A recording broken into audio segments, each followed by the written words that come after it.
once again. Last time we're here, we are going to be looking at the convectional maps, all signs. Look at the map convectional signs. That was our emphasis this time around. We are going to be looking at what shows that this area it is occupied by the natural features, and why is it that these features they are occupied by natural or man-made features.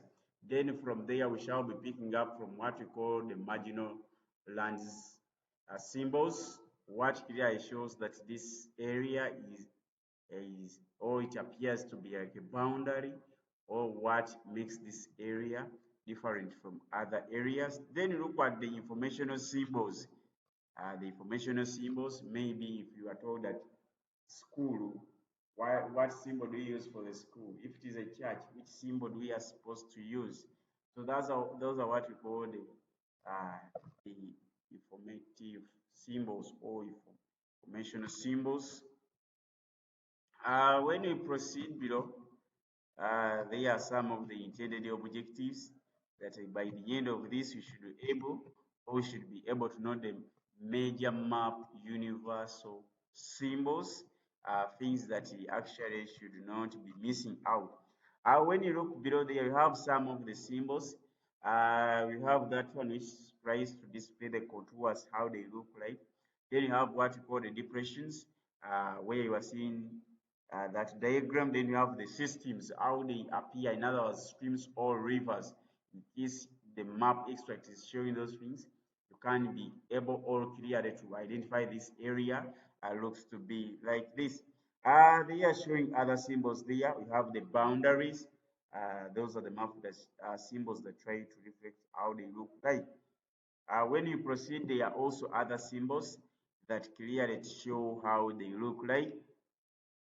We have the boundary markers, then you have the towers, then you have what we call the benchmarks, then you have the historical sites, lighthouses, all house, then you have what we call uh, the campsites. So there are very many symbols actually that we can be borrowing or that we can be using. Now here they are saying about the natural and features, how they may be looking like.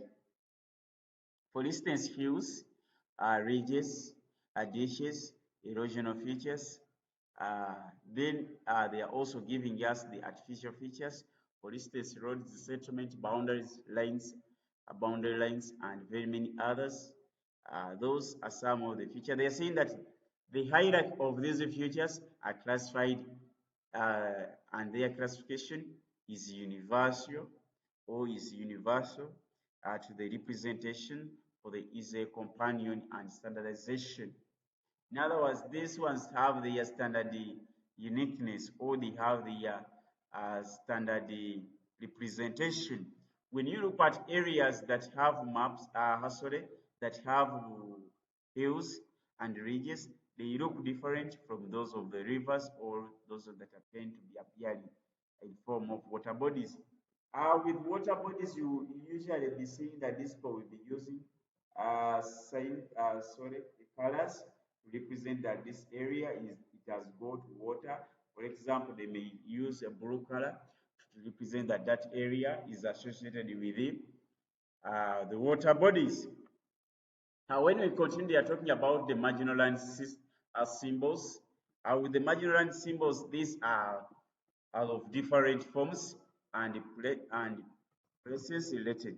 But they are saying that the concept is simple or is the same to the global marginal lands. In other words, they are saying that the marginal lands are localities or they are areas where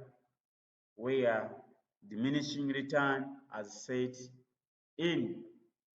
They are saying that these areas, they are less of agriculture or productive, or with the human development difficult. Now, they are saying that an area should be under what we call the marginal land symbols.